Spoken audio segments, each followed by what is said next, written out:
Wala ka bang matanggap na activation link sa email? Ito ginawa ko para dyan.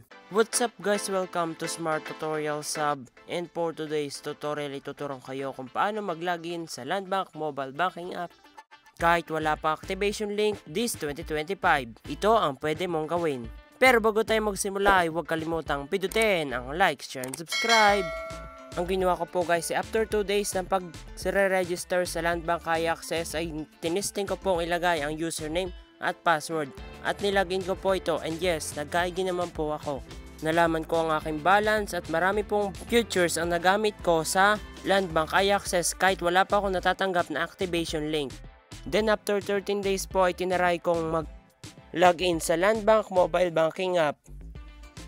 Nilagay ko po yung aking user ID or username at yung password.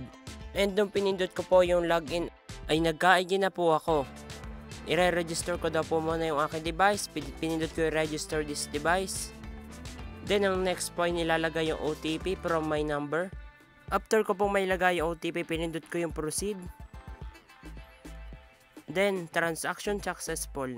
Na-register ko na ang aking device. Then I click done.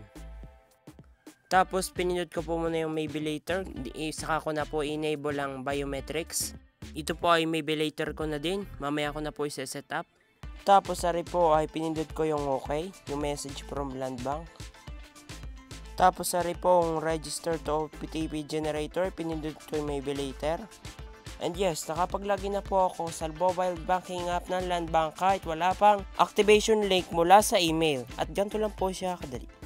Or baka naman po may nakatanggap ka na activation link pero hindi mo po nakikita ay pwede pong tingnan ng iyong spam ng iyong email.